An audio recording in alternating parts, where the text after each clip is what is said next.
Je vous souhaite la bienvenue et je vous reçois aujourd'hui pour ce webinaire. Je suis Eddy Mesteri, Chief of Staff chez Seven. Seven, qu'est-ce que c'est? C'est un cabinet de conseil en formation où on est passionné de pédagogie et expert en ingénierie pédagogique. L'expérience pour nous, c'est notre priorité. Et aujourd'hui, en ce 8 juillet, sans mauvais jeu de mots, on est au 8e webinaire de Seven, ce qui est un grand plaisir pour moi. Alors aujourd'hui, j'ai la chance de recevoir 3 experts du sujet avec Jacques Reynaud, Amélie Juge et Victor Glaise. Chacun pourra se présenter en 1 minute juste après. Et je remercie encore tous ceux qui sont en train de nous rejoindre et je les salue. Je vous pose un peu le cadre du webinaire avant de laisser la parole à mes invités. Aujourd'hui, on va parler du marché du Chief of Staff, un marché qui depuis 1 an est en explosion totale. Pour vous donner un ordre d'idée, il y a 1 an, quand on travaillait sur le projet BICOS, une formation pour les Chief of Staff et futurs Chief of Staff, sur toutes plateformes confondues, Welcome to the Jungle, LinkedIn, je n'ai recensé que 5 offres de Chief of Staff. Aujourd'hui, si je refais la même manipulation, LinkedIn et Welcome to the Jungle confondus, on est à au moins 130 voire 150 offres sur le marché en ce moment même. Donc, on va pouvoir rentrer un peu dans le dur de toutes ces offres et dans la granularité de ces offres. Ce webinaire, il s'adresse à tous les curieux du métier, aux personnes aussi qui veulent candidater ou qui sont en train de candidater pour un poste de Chief of Staff et bien évidemment à tous les recruteurs qui cherchent un Chief of Staff hors pair. Une des raisons pour laquelle on a fait ce webinaire, c'est parce que depuis qu'on parle du sujet du Chief of Staff, on a de plus en plus d'entreprises qui du coup viennent nous solliciter pour nous demander de les mettre en relation avec des Chief of Staff et des Chief of Staff qui nous demandent de les mettre en relation avec des entreprises. Donc ça, on le fait toujours et on le fera toujours avec grand plaisir. On va traiter plusieurs thématiques sur ce sujet pendant 30 minutes et on terminera à la fin par une session de Q&A de 10 à 15 minutes. Mais si vous avez des questions entre-temps, n'hésitez pas à les poser dans le chat. On y répondra soit pendant le temps, soit pendant le temps de questions-réponses. Alors maintenant, je laisse la parole à mes invités. La galanterie l'oblige. Amélie, est-ce que tu peux te présenter en 1 minute, s'il te plaît? Tout à fait. Écoutez, enchantée à tous. Je m'appelle Amélie. Moi, j'ai fait 3 ans en Venture Capital et je suis nouvellement Chief of Staff chez Alma, qui est une solution qui permet de faire du paiement en plusieurs fois. On est une entreprise française avec plus de 300 employés en France. Et du coup, depuis 2 mois, j'opère en tant que revenu Chief of Staff. Donc, j'ai aussi la spécificité d'être une Chief of Staff attribuée, on va dire, ou associée avec le CRO chez Alma. Donc, c'est à peu près 100 personnes. On a sous nous les départements du marketing, de la communication, sales, customer success, partnership et intégration. Donc, c'est vraiment très focus commercial et commercialisation. Génial, merci beaucoup. Hop. Jacques, est-ce que tu veux bien prendre la suite? Oui, salut tout le monde, enchanté. Donc, moi, c'est Jacques, je suis Chief Revenue Officer, donc CRO chez Anywhere. Anywhere, c'est une French Tech 120 entreprise à mission qui essaye de créer un monde professionnel plus responsable, plus ouvert et plus fluide. Donc, on fait pour ça du recrutement, de l'immigration, de la formation. Et en fait, on maîtrise, une de nos spécificités, c'est de maîtriser différents types de contrats, donc aussi bien le freelance que le portage, que l'intérim, que la prestat de service, que le CDI, etc. Donc, on a ce rêve un peu fou de créer un monde où le talent n'a pas de frontières et où, on y reviendra sûrement, 1 milliard de talents vivent au moins une fois dans leur carrière une expérience à l'étranger contre 272 millions aujourd'hui. Et donc, à titre perso, j'ai fait du handball, des ressources humaines et des ventes. Et je suis passé par l'Australie, la Chine. Je suis maintenant à Barcelone, en Espagne. Voilà. Super, merci beaucoup. Et Victor, est-ce que tu peux conclure ce tour de table, s'il te plaît? Avec plaisir. Bonjour tout le monde. Moi, ça fait maintenant 2 ans et demi que je suis Chief of Staff chez Sociable. Donc, Sociable, c'est une solution SaaS qui vise à aider les grosses entreprises. J'aime bien prendre l'exemple de Coca-Cola, par exemple. Coca-Cola, ils ont des collaborateurs qui sont dans le monde entier. Il y a des populations qui sont dans les usines, dans les bureaux. Et ce que cherche à faire Sociable, c'est engager et communiquer auprès de tous les collaborateurs de l'entreprise. Donc, c'est une manière plus... c'est une plateforme interne de communication qui vient vraiment connecter tous les collaborateurs. C'est ça qu'on fait. Et voilà, 2 ans et demi de Chief of Staff, ça passe vite. Voilà, c'est un plaisir d'être ici avec vous. Merci beaucoup, Victor. Donc, vous l'aurez compris, Victor sera notre Chief of Staff expérimenté qui connaît le milieu et qui a vu aussi ce marché exploser et grandir. Jacques sera notre représentant entreprise et qui pourra nous parler des attentes des entreprises vis-à-vis des Chief of Staff. Et Amélie, toute jeune Chief of Staff sur le poste, bien évidemment. Je ne remettrai pas en question son expérience professionnelle, loin de là l'idée, qui pourra nous partager comment est-ce qu'elle est arrivée dans son entreprise et comment est-ce qu'elle perçoit le marché à ce jour. On va commencer avec la première question, première thématique que j'aimerais aborder. Pour un Chief of Staff, selon vous, quels sont les prérequis, les compétences qui seraient communes à la fois dans un grand groupe ou dans une start-up? Parce qu'on sait qu'il y a autant de profils de Chief of Staff qu'il y a d'entreprises. Cependant, il y a certains aspects de savoir-être, soft skills ou de compétences qui seraient nécessaires. Victor, est-ce que tu veux bien démarrer? Oui, bien sûr. Donc, moi, je dirais que une compétence clé, je pense que Amélie et Jacques me rejoindront là-dessus, c'est une bonne capacité empathique et une bonne capacité à écouter activement les gens. En fait, ça rejoint cette espèce de grande cloche qui, en fait, un chief of staff, c'est avant tout quelqu'un qui a une très bonne intelligence émotionnelle, relationnelle, parce que c'est quelqu'un qui est en interaction avec tous les parties prenantes de l'entreprise. Ça peut être les investisseurs, ça peut être les collaborateurs, ça peut être le board. Donc, en fait, c'est quelqu'un qui a une espèce d'agilité dans les relations, une bonne compréhension des enjeux des uns et des autres. Et donc, pour réussir à faire ça, je trouve que c'est toujours intéressant de se dire comment est-ce qu'on arrive à bien comprendre les autres, il faut réussir à les écouter activement. Et j'aime bien prendre cet exemple de comment est-ce qu'on sait que quelqu'un nous écoute activement. C'est souvent quand on discute avec quelqu'un, la personne ne répond pas immédiatement à la question. Parce que s'il répond du tac au tac, c'est qu'il est déjà en train de processer la réponse qu'il va donner, et donc il va répondre immédiatement. Donc, je pense que si j'aime bien prendre cet exemple à bien garder en tête, c'est écouter activement les gens jusqu'au bout, essayer de vous dire pourquoi il me dit ça, quels sont ses enjeux, et comment, et avec vraiment, essayer de ne pas rentrer dans ce que je vais appeler une relation un peu transactionnelle, c'est-à-dire que je viens de voir parce que je dois te demander quelque chose, et en contrepartie, là, on essaie vraiment de créer un échange plus humain, je dirais. Ça, c'est une des compétences clés.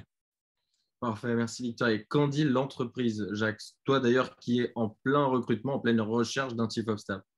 Oui, absolument. Je vais être d'accord avec Victor sur l'agilité, sur l'écoute. Et je pense qu'il faut être capable de coupler ça à un sens du planning et du suivi de projet super élevé. Donc, chez nous, ce qu'on va rechercher sur notre Chief of Staff, c'est justement une personne qui va à la fois avoir cette capacité d'agilité, d'écoute, de fédération, de connect the dots, si je fais un peu de franglais, vraiment un connecteur. Donc, je te rejoins, Victor, sur la notion super relationnelle, intelligence émotionnelle, écoute, etc. Mais ça ne suffit pas, c'est-à-dire qu'il faut en plus de ça une personne qui a une rigueur de gestion de projet qui soit super forte et qui soit capable de dire justement à des groupes multiculturels, des patrons de pays, des membres de comité de direction, des membres de COMEX, mais également aux équipes, voilà la feuille de route qu'on s'est fixée, voilà le projet d'entreprise. Et c'est quelqu'un qui va aider à fluidifier le suivi de projet. Donc pour moi, il faut, en plus de ses compétences d'agilité et d'écoute, un black belt de gestion de projet et qui sache se faire écouter et qui sache mettre en avant ces jalons de projet et s'assurer qu'ils sont atteints dans les bons tempos. En fait. C'est quelqu'un qui fait avancer, qui permet de bien suivre les priorités. Parfait, merci. Est-ce que, Amélie, tu ajouterais une troisième compétence, un troisième aspect à ce que vient de dire Victor et Jacques? Je dirais qu'il faut avoir un t-shirt blanc, visiblement, parce qu'on est tous rejoints aujourd'hui sur la tenue vestimentaire. Mais blague à part, en fait, c'est exactement les deux compétences qu'il faut. C'est le relationnel et la gestion de projet. Moi, on m'a dit récemment que j'étais la plaque tournante de l'entreprise. Donc, c'est un peu un rôle qui est vraiment 360 et avec tous les niveaux hiérarchiques. C'est aussi la difficulté du poste, hein, parce qu'on est souvent un peu sur une ligne très fine entre justement rapport hiérarchique, rapport horizontal. On est à la fois à un niveau élevé, mais on est aussi très opérationnel. Donc, c'est de trouver cette justesse, on va dire, dans la relation avec les gens et cette capacité organisationnelle de mener un projet qu'on va sortir un peu du fin fond du tiroir, que personne n'a envie de mener, personne n'est honneur, de le prendre à bras le corps, d'onboarder les équipes, de les leader et d'avoir la justesse, on va dire, de relation avec tout le monde pour faire avancer les choses. Et c'est comme ça que je résumerai les skills qui font un bon chief of staff. Parfait. Maintenant qu'on a parlé des compétences et des savoir-être, comment est-ce que je sais si mon profil correspond à ce nouveau métier? Parce que pour beaucoup parler du sujet et beaucoup analyser le sujet, c'est un métier qui encore en France n'est pas vraiment normé. Il est peu connu, donc peu enseigné, donc non enseigné même. Est-ce qu'il y a des typologies de candidats qui seraient plus adaptés que d'autres? Lesquels seraient le plus pertinents? Et est-ce qu'il y en a même qui ne seraient pas faits pour le métier de Chief of Staff?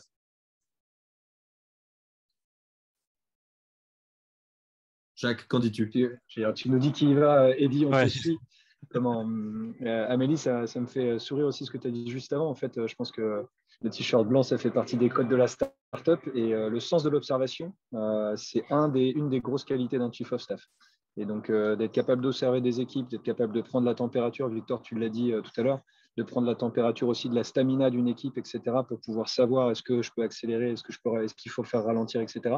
Je pense qu'on demande au chief of staff d'être capable de capter un peu le pouls, pas seulement d'une personne, mais d'un groupe. Et je pense que un des rôles clés d'un chief of staff, c'est de fédérer pas seulement des gens, c'est le rôle des managers, mais c'est aussi d'être capable de fédérer du groupe et de faire avancer du groupe. Je pense que ça, pour moi, c'est un élément chief of staff, chief of team. Il y a un élément de collectif là-dedans qui est assez important. Et par rapport à ton point, Eddy, je pense que si dans les gens dans l'audience, on leur demande, enfin on leur dit comme compliment, tu as une vision latérale, transversale du groupe, tu as repéré des projets que d'autres avaient peut-être pas repérés, qui sont porteurs de beaucoup de valeur et tu as réussi à les porter. Tu as une capacité à la fois de relationnel, mais en même temps de rigueur de gestion de projet. Tout ça, pour moi, c'est des ingrédients assez costauds pour se dire, ouais, je suis peut-être prêt à faire du chief of staff. Et j'aime bien aussi les gens qui hésitent entre des profils un peu ressources humaines, qui sont capables de travailler sur des thématiques RH, de gestion du changement, suivi de projet, etc., avec un profil un peu intrapreneur, c'est-à-dire qu'il va être capable de dire, OK, ce truc, Amélie, je pense que tu l'as bien résumé, ce truc, je vais le prendre. Personne n'a le temps, mais on sait tous que c'est important. Donc, je vais le porter et je vais faire avancer le groupe grâce à ça. Donc, je serais assez d'accord avec ce qui a été dit jusqu'à présent là-dessus. Génial. Et toi, Victor, depuis ces 2 ans et demi d'activité et dans le réseau de Chief of Staff qu'on partage et auquel on se retrouve en after work quand on arrive à en organiser, c'est quoi les profils les plus récurrents que tu as vus ou que tu constates dans l'environnement, que ce soit startup, grand groupe, hein, mais c'est quoi les profils les plus courants de Chief of Staff et à ton avis, c'est quoi les profils les plus pertinents? C'est vrai qu'en échangeant avec la communauté Chief of Staff, il y a quand même, j'observe beaucoup de profils. Je pense que peut-être on échangeait avec Amélie avant le webinaire, je pense que tu vas te reconnaître. C'est souvent des profils qui ont fait des grandes écoles, souvent, et qui ensuite ont fait un passage de plusieurs années. Ça peut être dans des cabinets de consulting. J'ai fait 2-3 ans de BCG et à un moment, j'ai envie de mettre les mains dans le cambouis. C'est comme disait Amélie tout à l'heure. En fait, à un moment, j'avais envie de plus de concret et de passer côté entreprise. Amélie, elle est passée par un fonds avant de devenir Chief of Staff. Donc, il y a beaucoup de profils comme ça, grande école, cabinet ou venture capital. Mais il y a aussi d'autres profils que moi qu'on rencontre avec Eddy. Ça peut être effectivement, comme disait Jacques, des gens qui s'intéressent aux fonctions de ressources humaines. Donc, il y a des ex-DRH qui deviennent Chief of Staff. Euh, Eddy, par exemple, c'est quelqu'un qui a fait du freelancing avant, qui n'était pas forcément. En tout cas, c'est souvent, au-delà, je pense, du profil et de la formation, c'est souvent des gens quand même qui ont le champ ouvert, qui ont ce côté un peu intrapreneur et qui se disent, OK, moi, je vois un peu plus large que juste mon scope. Et en plus de ça, j'ai un bon fit avec le CIO. Donc, en fait, il y a d'ailleurs beaucoup de chief of staff qui sont déjà en fait dans les entreprises, en fait, qui ne le sont pas encore, mais ce sont des collaborateurs qui sont sur des positions stratégiques et qui à un moment en fait peuvent basculer parce que ils ont eu, je sais pas, un échange avec un C-level et le C-level s'est dit, ah, lui, il voit un peu plus large que son job, justement, et il y a peut-être moyen de le faire monter et de le faire passer à chief of staff. Mais il y a plusieurs approches, il n'y a pas vraiment de règles sur un métier qui se consolide. En fait, il n'y a pas forcément de règles. Et donc, alors, si ces profils peuvent être aussi variés que ce que l'on dit, comment est-ce qu'on retient l'attention dans un entretien? Comment est-ce qu'on s'assure que sa candidature passe avant ou sort du lot? Qu'est-ce qu'on devrait mettre en avant sur son CV? Est-ce qu'il y a des missions à mettre en valeur? Comment est-ce qu'on les présente dans un entretien? Ou alors, est-ce qu'il y a des éléments qu'il ne faut surtout pas mettre parce qu'ils pourraient faire peur ou devenir des points bloquants? Jacques, toi qui es en pleine recherche recrutement, qu'est-ce qui retient ton attention dans un CV ou dans une candidature? Je pense qu'il faut absolument que, Victor, ça fait écho à ce que tu disais sur le lien avec la direction générale, etc. C'est dans un CV, il va falloir montrer de manière pragmatique comment est-ce que ce rôle peut faire un lien efficace entre la stratégie et son exécution, donc l'impact au quotidien. Et comme effectivement ce rôle il est composé différemment dans chacune des entreprises, mais qu'à chaque fois la constante, c'est quand même que ça reprend plein de tâches qui sont faites par différentes fonctions qui existent déjà dans l'entreprise. C'est pour moi la partie clé, c'est comment ce rôle fédère différentes fonctions existantes. On parlait par exemple d'événementiel pour préparer le webinaire. Si le Chief of Staff il s'appuie sur des gens en communication événementielle dans l'entreprise, mais il va avoir un rôle clé sur sa com interne. On parle de gestion de projet, il s'appuie potentiellement sur différents départements dans le déroulé des projets, mais il va probablement connecter ça avec la communication. Il y a quelqu'un qui s'occupe de la stratégie qui a besoin de communiquer pour que ce soit clair pour les pays. Il va donc avoir besoin de s'adresser un peu en mode caméléon, mimétisme, etc., aussi bien à l'un qu'à l'autre, et d'être audible. Et c'est-à-dire de se faire comprendre des deux. Et donc, pour moi, le Chief of Staff, dans son CV, ce que je veux voir, c'est, je le dis souvent comme ça, c'est un rôle d'interprète. C'est un interprète qui peut montrer du succès dans la qualité de son interprétariat. C'est-à-dire qu'il a réussi à s'adresser à différentes fonctions d'entreprise au bon niveau pour que les personnes disent « j'ai eu un super contact avec la personne, j'ai compris et du coup, je suis très motivé pour faire avancer ce projet qui va avoir un impact à différents niveaux de strat de l'entreprise ». Donc, ouais, j'aime bien cette notion d'interprète qui a de l'impact. Voilà. Donc, toi, ce qui retiendrait le plus ton attention dans un entretien ou dans un CV, ce serait de démontrer, de par des missions ou par des centres d'intérêt ou des valeurs, une capacité d'interprète, de médiateur, de facilitateur, d'adaptation aussi, qui pourrait montrer une certaine pluralité de compétences et de capacité de rebond et encore une fois d'adaptation. Merci. Ouais, j'aime bien la notion de médiateur aussi. Dans ce que tu dis, interprète-médiateur, je pense qu'il y a un élément intéressant de création aussi d'un vocabulaire commun. Donc, son impact sur la culture d'entreprise au Chief of Staff est énorme. C'est-à-dire que le Chief of Staff, pour moi, c'est un vecteur d'exécution de la culture telle qu'elle est conçue par tout le monde, en fait. Donc, sa capacité à développer la culture d'entreprise est très forte, selon moi. C'est pour ça, pour rebondir sur le point de tout à l'heure, je pense qu'il y a un dernier élément qui manquait, c'est pour moi un bon Chief of Staff doit quand même avoir un petit peu de bouteille. C'est-à-dire que ça demande tellement de compétences transverses entre plein de sujets différents, plein d'interlocuteurs différents. On est exposé à, un peu comme le demandait dans les questions le chat, à de la gestion de crise, à beaucoup de sujets très stratégiques, très high level. C'est un poste qui est quand même à forte responsabilité. Je pense que plus tu apportes de choses sur la table, plus tu as vécu de choses avant, plus tu seras pertinent. Ça ne veut pas dire que ce n'est pas le cas si tu es un tout jeune Chief of Staff, mais ça sera toujours plus simple en fait pour faire tes missions.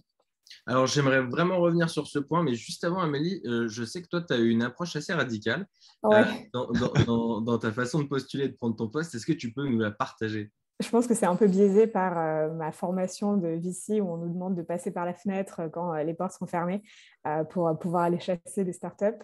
Pour moi, en fait, c'est un peu la mort du CV et des lettres de motivation. Et d'autant plus pour le poste de Chief of Staff, parce que même si l'écosystème change et qu'il y a de plus en plus d'offres, on ne va pas se mentir, il y a généralement 1 à 2 postes de Chief of Staff par entreprise, par startup. Et du coup, en fait, la compétition est rude. Et comme on vient de le dire, en fait, il faut des compétences hyper larges et n'importe quelle personne pourrait prétendre au titre de Chief of Staff. Et du coup, en fait, le maître mot pour moi, c'est il faut se démarquer. Il faut aller chasser, il faut aller networker. Et en fait, il faut anticiper les besoins des fondateurs et pas se présenter comme un candidat lambda, mais s'être déjà positionné en fait dans le poste dans lequel on postule. Donc, pour être très concret, moi, par exemple, j'ai été prise chez Alma parce qu'en fait, j'avais fait tout un deep dive sur la fintech en France.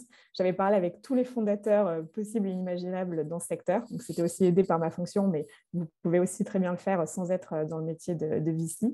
Et en fait, en faisant ce réseau-là, on m'a fait l'introduction à lui qui est le CEO d'Alma et qui en fait n'avait pas encore réfléchi au fait d'ouvrir un poste de Chief of Staff. Et du coup, j'ai créé le poste en lui montrant que déjà c'était utile, en lui proposant des solutions et en ayant adressé en fait les challenges qu'il avait en ce moment-là et en lui disant ben voilà, tu pourrais réfléchir de telle et telle manière. Et en fait, en me positionnant de fait comme un Chief of Staff, j'ai eu le poste de Chief of Staff. Donc c'est une approche qui prend du temps, mais je pense que c'est très important, cet aspect relationnel, cet aspect aussi de comprendre soi-même en tant que candidat quelles sont les entreprises, les problématiques qui nous intéressent et ensuite créer son offre. Ça peut être en fait le meilleur moyen de se positionner et d'être pris ensuite dans ce poste-là. Parfait, mais il y a un élément que j'aimerais mettre en lumière sur ce que tu viens de dire, c'est le nombre de startups qui s'intéressent au poste et qui en fait ne comprennent pas encore l'enjeu et l'ensemble du poste. On a de plus en plus, nous, de fondeurs, de CEO qui nous appellent pour les accompagner dans scoper en fait le cadre de leur chief of staff et co-construire un peu cette fiche de poste qui est un véritable enjeu derrière. Le mot-clé, c'est vraiment construction, en fait. C'est la co-construction avec le candidat. Et en fait, la fiche de poste dépendra énormément du candidat que tu mettras en face, de son expérience précédente, de son niveau d'expertise. Et du coup, sky is the limit, c'est en fait un poste qui est vraiment intéressant parce qu'en fait, c'est à toi aussi de le scoper en collaboration avec les C-level. Complètement. Et il y a Clément qui nous pose une question. Merci Clément pour cette question. Ça me permet de faire une parfaite transition avec le sujet juste ensuite, qui nous dit, en rebondissant sur le commentaire d'Amélie sur le fait d'avoir de la bouteille, on voit des offres de chief of staff en alternance ou de jeunes profils avec quelques années d'expérience. De l'autre côté du spectre, j'ai 40 ans, plus de 15 ans d'expérience. Est-ce que je suis déjà trop vieux? Alors, c'est vrai qu'il y a un sujet sur les offres qu'on voit entre un candidat très expérimenté ou des stagiaires alternants. Pourquoi c'est tel écart? Et même nous, derrière, on l'a pu constater avec une étude qu'on a faite avec la communauté, un écart au niveau des responsabilités et des rémunérations qui peut varier de 40K sur les salaires à 250K. Alors, pourquoi, selon vous, on a ces tels écarts et est-ce qu'on est trop vieux à 40 ans avec 15 ans d'expérience? Alors, full spoiler alert, Clément, non, vous n'êtes pas trop vieux encore. Amélie, toi qui viens de rentrer sur le marché, comment est-ce que tu l'as perçu? Pour moi, la difficulté quand je commençais à chercher dans ce type de poste, c'est qu'en fait, il y a un manque et un déficit de compréhension globale. En fait, le spectre, ça va de secrétaire de luxe, on va dire, à head of strat, voire CEO bis. Et il y a tout le champ des possibles, on va dire, entre les deux postes. Donc, c'est vraiment un métier où il faut être très proactif et, entre guillemets, créer son poste aussi. Il y a, comme on l'a déjà dit, il n'y a pas deux postes de chief of staff qui se ressemblent d'une société à l'autre en fonction de la personne que tu suis, du stage de l'entreprise et des profils que tu accompagnes. Et du coup, en fait, la rémunération dépend fortement de qui tu es. Si tu as 40 ans de bouteille comme toi ou si tu viens de rentrer sur le marché du travail, en fait, tout est négociable et perméable parce qu'en fait, généralement, c'est des créations de postes. Donc, c'est très dur pour nous et on en parle souvent entre nous, entre chief of staff, d'avoir une sorte de benchmark des qualités, des typologies de postes et aussi de la rémunération qui est attendue. Alors, pour le benchmark, il faut nous le demander. Nous, on l'a. Victor, toi, qui as vu l'offre évoluer, alors au début, on est d'accord qu'il y a encore 1 an, on ne voyait pas d'offre de chief of staff en alternance. Comment est-ce que tu vois un peu le sujet? C'est vrai que moi, je vois souvent des offres de 6 mois, par exemple, bras droit CEO, et je me dis souvent, parce que encore une fois, comme c'est un job qui se co-construit, c'est quelle est la vision du C-level sur cette position-là. Quelqu'un qui prend un stagiaire pendant 6 mois, qui va pas forcément rester, je pense que c'est quand même pas la même ambition que quelqu'un qui prend direct, quelqu'un qui a 15 ans de bouteille, qui a fait de la M&A, qui a peut-être déjà fait une exit, qui a bossé sur des levées de fonds, enfin, qui a vraiment qui a recruté des équipes. C'est pas du tout la même ambition et je pense que ça peut rassurer aussi, hein, peut-être aussi certains C-level qui se disent, bah, je commence avec un stagiaire assez junior que je vais former d'ailleurs, parce que ça peut être aussi une manière de façonner un jeune talent, quelqu'un qui a du potentiel. Je le prends en stage et je vais le faire monter dans l'entreprise avec moi. Ça peut être aussi une manière de faire où il y a effectivement une approche où on se dit, bah, j'ai besoin de compétences très spécifiques parce que, en fait, quelque part, le scope est déjà très clair pour moi et il faut ce niveau d'expérience-là et je vais prendre cette personne. Donc forcément, le salaire, il va être aligné. C'est très difficile de proposer un salaire à 40K de quelqu'un qui a fait 5 ans de consulting au BCG. C'est sûr que c'est pas simple de proposer ce salaire-là. Il faut que ce soit cohérent avec quel est le bagage professionnel de la personne, forcément. Mais encore une fois, pour répondre à Clément, non, Clément, vous n'êtes pas trop vieux. Dans notre première promotion Bicos, d'ailleurs, j'ai vu 2 noms, donc j'en profite pour les saluer, Peter et Stéphane. On avait un participant qui avait un profil très expérimenté et qui a trouvé un poste de chief of staff d'ailleurs avant de switcher. Il y a un élément qu'on a évoqué juste avant sur lequel j'aimerais zoomer, c'est ce périmètre d'action, la co-construction de cette fiche de poste. comment est-ce qu'on définit son périmètre d'action? Comment est-ce qu'on arrive dans l'entreprise et on dit, est-ce qu'on arrive et qu'on dit, bon, bah voilà, moi, c'est ça, ça, ça et ça? Est-ce qu'on co-construit? Est-ce qu'on se met à disposition? Ou est-ce qu'on vient pour apporter uniquement du soutien? Est-ce que je viens déjà avec ma fiche de poste déjà prête pour préparer le terrain? Quelles sont vos approches? Jacques, toi, comment est-ce que tu préférerais l'entendre? Ouais, alors je vais répondre du coup même à un commentaire de tout à l'heure en même temps. C'est parfait. Pour moi, la première chose, c'est effectivement, c'est pas forcément le CV, c'est plutôt les questions du candidat. Je vais faire super attention à la manière dont la personne questionne. Pourquoi? Parce qu'en fait, la qualité de son questionnement et la pertinence de son questionnement, c'est-à-dire est-ce que j'ai 25 questions ou est-ce que j'en ai 3, mais elles sont super sharp, c'est pour moi la qualité et la pertinence des questions sera beaucoup plus importante que le CV finalement. Est-ce que tu peux donner à nos participants une question super sharp qui pourrait les aider dans leurs entretiens? Quel problème vous avez à résoudre? Ok. En tant qu'entreprise, quel problème vous avez à résoudre? Et du coup, ça m'amène au deuxième point, qui est la taille de l'entreprise. Je pense que Victor et l'histoire du salaire, elles sont connectées en fait. C'est qu'un entrepreneur ou un comité de direction n'a pas les mêmes problématiques quand c'est une startup de 5 ou 10 personnes et l'entrepreneur a envie de déléguer un certain nombre de choses et a besoin d'un bras droit de confiance pour déléguer un certain nombre de choses. Et ce n'est pas du tout la même chose quand on est à la deuxième ou troisième levée de fonds. Et donc, du coup, là, le pilotage de projet est beaucoup plus complexe, etc. Donc, je rejoins sur la gestion de crise ou sur le point de Clément. En fait, le Chief of Staff va avoir un rôle très différent, selon moi, en fonction de la croissance et du nombre d'effectifs. Et donc, je pense que ce poste, au fur et à mesure qu'il prend en maturité, il gagnera aussi en substance par taille de boîte. Et donc, quelque part, on attend du Chief of Staff beaucoup de proactivité, donc dans les discussions, dans les entretiens, etc. Si en entretien, le Chief of Staff n'a pas déjà une idée de la taille de l'entreprise, de son internationalisation, de son ownership, de son financement, etc., il y aura sûrement un sujet de curiosité. En fait, je pense que derrière la qualité de question, il y a aussi, on a besoin d'avoir des éléments de curiosité qui sont confirmés. En fait, je pense qu'une des qualités clés, c'est la curiosité, la manière de questionner. Donc voilà, pour moi, voilà, je ne sais pas si j'ai répondu à 100%, mais je mettrai l'art de questionner, la rémunération, la substance, la bouteille, comme on dit. Je pense qu'elle dépend de la taille et de la taille des effectifs, mais de la complexité aussi de l'entreprise, de son financement, etc. Voilà. Et après, il y a plein d'autres très bonnes questions, mais certainement réfléchir à ces questions avant d'y aller, c'est pour moi essentiel. Génial. Je partage dans le chat, j'avais ciblé un certain nombre de questions justement qu'on peut poser pendant les entretiens pour justement bien comprendre le contexte du C-level, de l'entreprise. Donc, je partage ça dans le chat pour ceux qui veulent s'en servir. Parfait, merci Victor, c'est une superbe ressource qui saura aider beaucoup d'entre nous. Et donc, pendant ces entretiens et pendant tout ce processus de recrutement, comment est-ce qu'on se met d'accord un peu sur la fiche de poste? Jacques, comment est-ce que toi, tu te mettrais d'accord avec ton futur Chief of Staff? Je pense que c'est un élément essentiel et que, alors déjà, nous, on part du principe que la fiche de poste, c'est quand même un truc assez old school et qu'on est plutôt sur des objectifs et des résultats clés par trimestre pour ceux qui connaissent cette méthode des OKR. Donc, même si ensuite, une fiche de poste a vocation à délimiter plutôt les contours d'un terrain de jeu.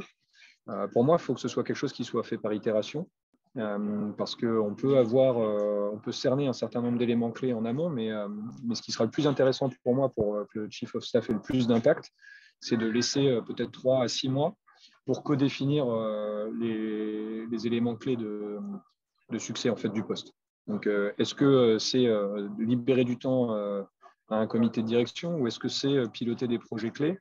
Est-ce que c'est aider en cas de gestion de crise parce qu'il y a une crise qui survient, etc. Donc, je pense que c'est pas une fiche de poste ou c'est pas un périmètre qui doit être statique. Ça doit vraiment être un périmètre dynamique qui est toujours en train de s'adapter aux besoins. Donc, nous, on attendrait plutôt de pouvoir le revoir tous les 3 mois, quelque chose comme ça.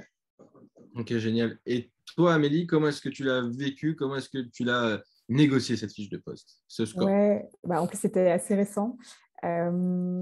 Du coup, je pense qu'avant la prise de poste, c'est vraiment très important d'être aligné avec le C-level qu'on suit, savoir exactement quelles sont ses attentes, quelles sont nos attentes, s'assurer qu'elles soient bien alignées, parce que parfois, on peut se rendre compte qu'il y a des différences. Se mettre d'accord, on va dire, sur… en fait, pour moi, la clé, c'est au début, c'est d'être très ouvert. Parce qu'en fait, on va se rendre compte qu'on a un poste hyper stratégique où tout le monde va commencer à venir nous parler. Tu en parlais tout à l'heure, Victor.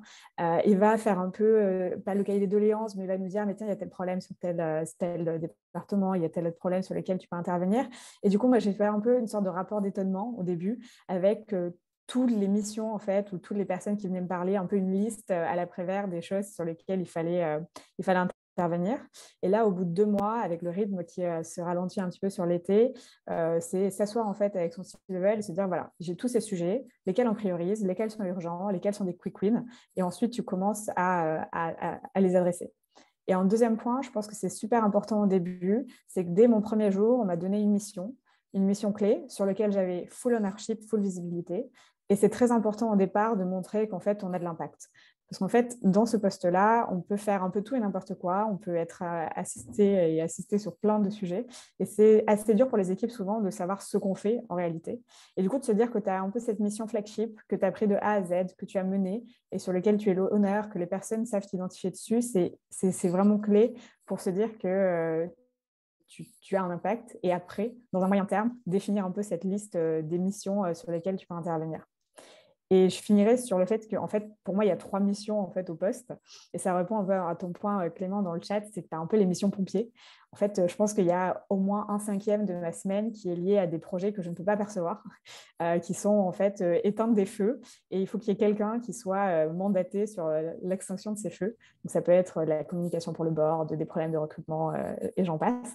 Et après, le but, c'est d'avoir du temps là où les C-level n'en ont pas pour step back, prendre du temps sur les missions stratégiques, réfléchir, essayer de dédier ce temps-là.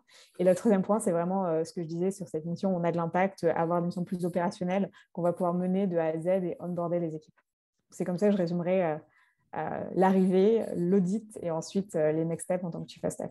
Génial. Alors, ce que tu dis me fait écho par rapport à 2 phrases que je connais de Victor. Victor, est-ce que tu peux expliquer à l'audience ce que tu sous-entends par j'ai des grains de sable et des gros cailloux et je me mets en mode hélicoptère?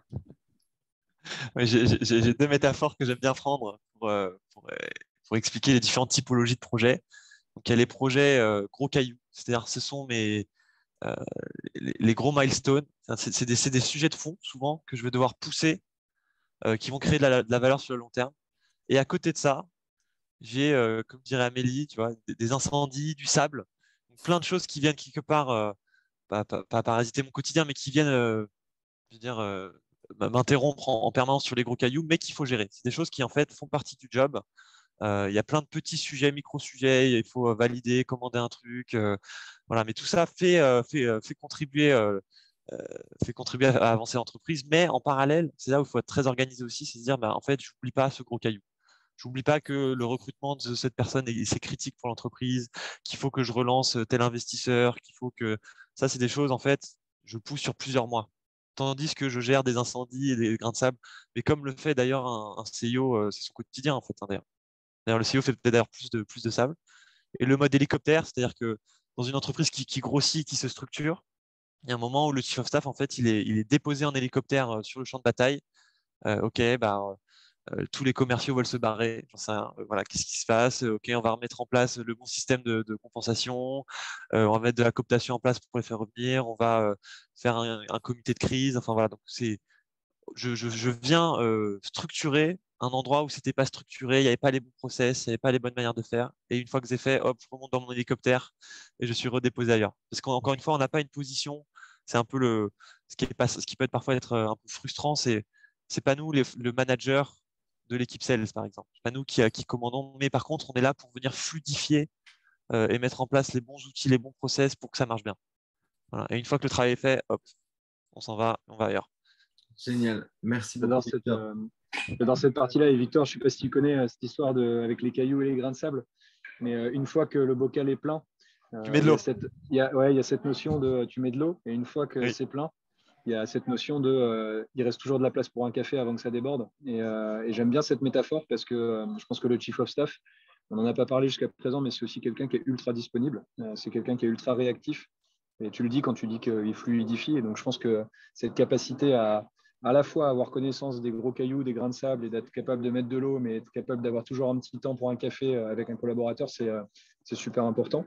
Et ce que j'aime bien aussi dans cette notion-là, c'est la notion de synthèse. Amélie t'en parle quand dans ce que tu évoques, la compétence de synthèse est archi clé pour ce poste-là.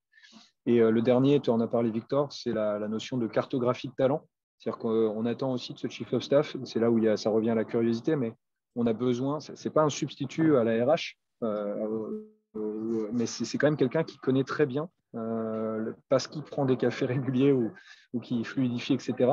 Il connaît très bien les talents et les zones de disponibilité en fait, dans l'entreprise. Et donc c'est là que ça en fait vraiment un poste passionnant qui peut avoir énormément d'impact si la personne arrive à bien combiner tous ces éléments-là. Ça, c'est un vrai tip. Je crois que mes 2 premières semaines, j'ai fait exclusivement des cafés. Alors, on est 300, donc je n'ai pas fait 300 cafés, mais je crois que je suis montée à 55. Donc, c'est vraiment super, super important. Et en fait, ça te permet ensuite de connaître les personnes, ce qu'elles font, leurs attentes. Et ça, c'est un super tip pour les prises de poste. Génial. Merci pour ces échanges. On va démarrer notre dernière phase, celle des Q&A. Et pour commencer, une première question de Thomas. Comment est-ce que je détecte, si possible, dès les entretiens, une incompatibilité qui ferait que la relation ne marcherait pas et que cette entreprise n'est pas faite pour moi? En une phrase, en un conseil, quel conseil vous donneriez pour vite identifier une potentielle incompatibilité? On le sait, le métier de Chief of Staff, c'est aussi et avant tout un fit avec son CEO et avec les valeurs de l'entreprise. Qu'est-ce que vous pourriez leur donner comme conseil, si c'est un C-level aussi, pour identifier rapidement une incompatibilité? Amélie, toi, comment tu t'y es pris sur ta prise de poste? Ouais, c'est vraiment la question. C'est est-ce que je me vois travailler avec cette personne? Il y a quand même une relation assez particulière, justement. Il y a besoin de créer une relation de confiance. Ce n'est pas quelque chose qui se fait du jour au lendemain, ça se fait par étapes.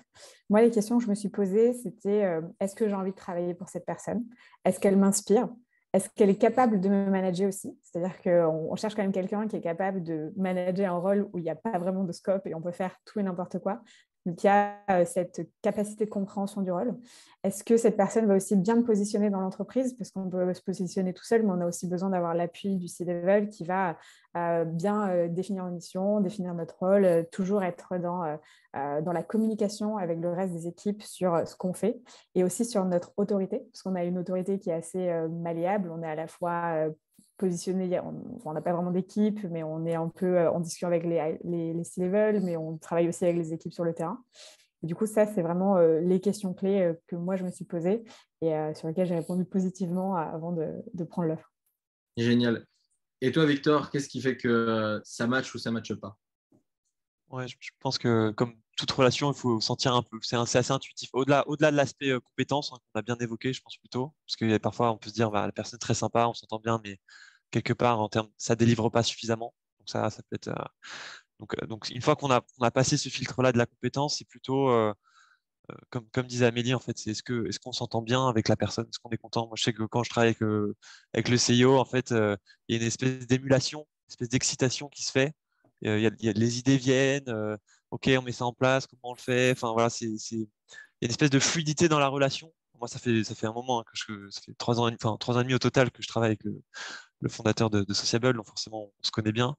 Mais je pense que c'est quelque chose qu'on a senti même assez vite, même dès les premiers mois. C'est ça qui a fait que j'ai pris aussi cette position de chief of staff après coup. Il faut le sentir, quoi.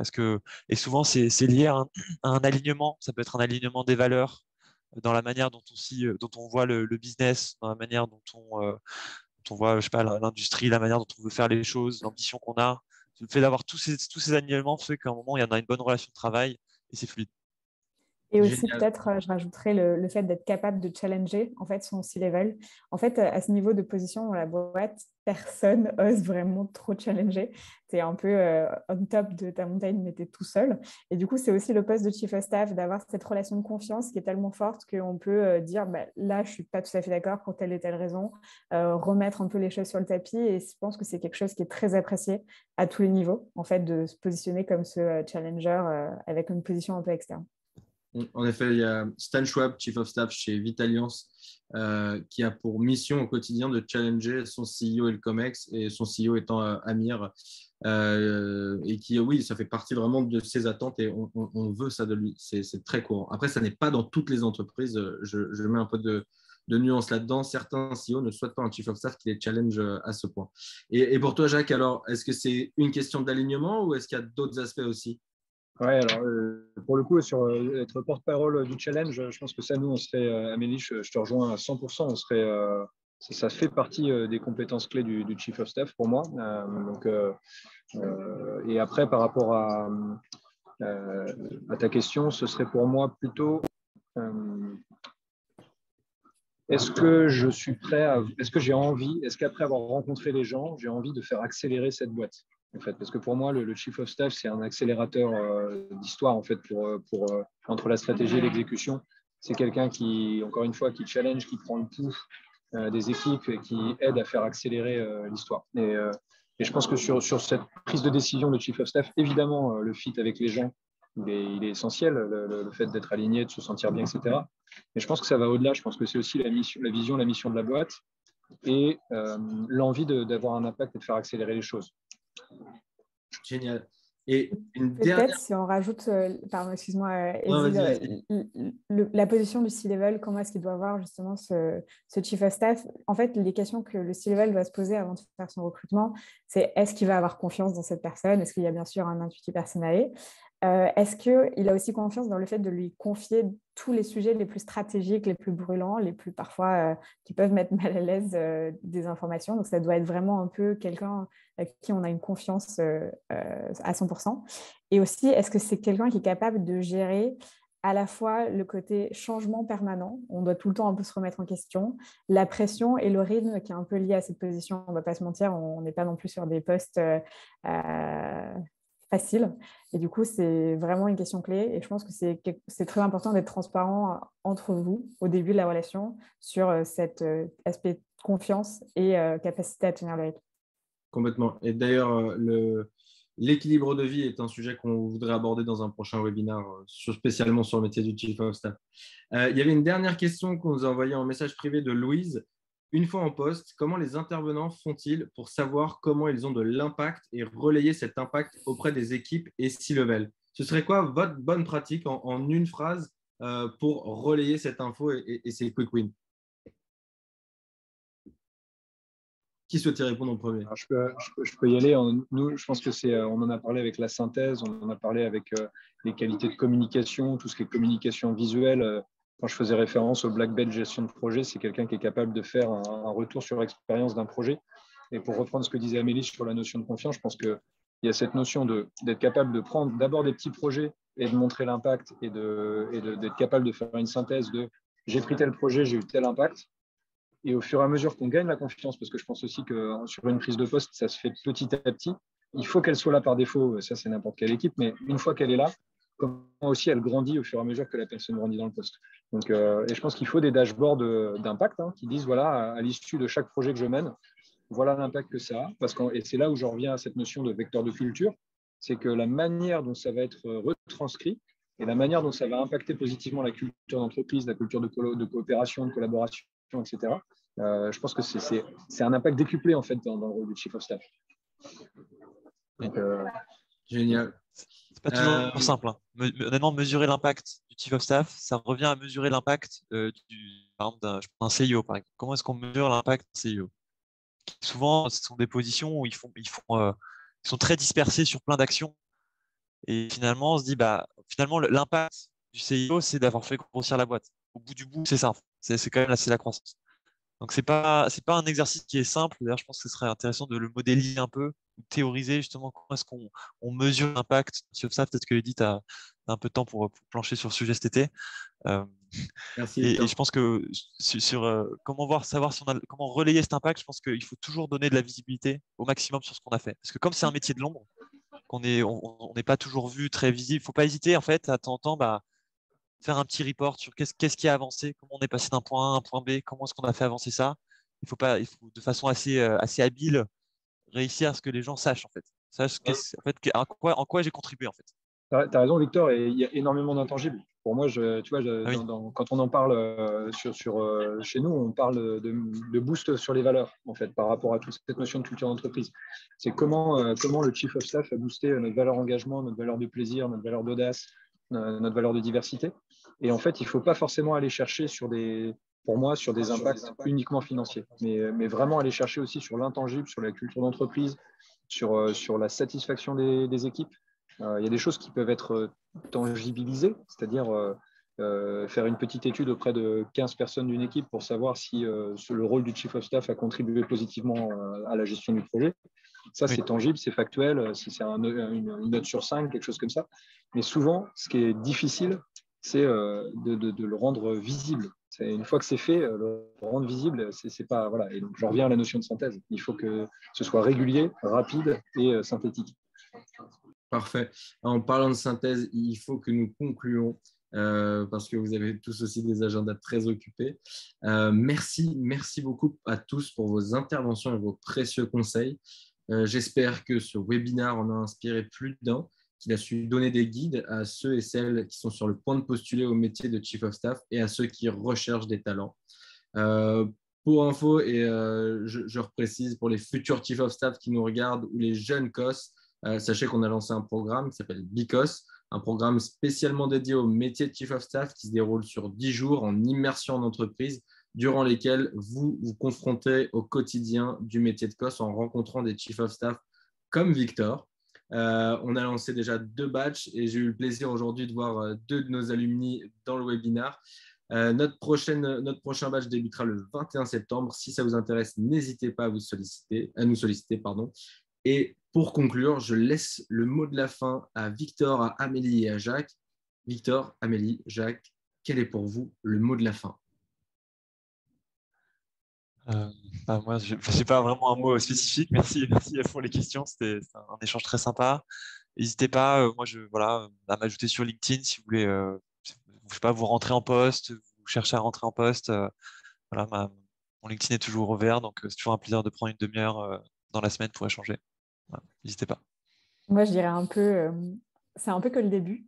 On est en plein milieu de la vague et j'ai l'impression que le poste va devenir vraiment quelque chose qui va s'institutionnaliser.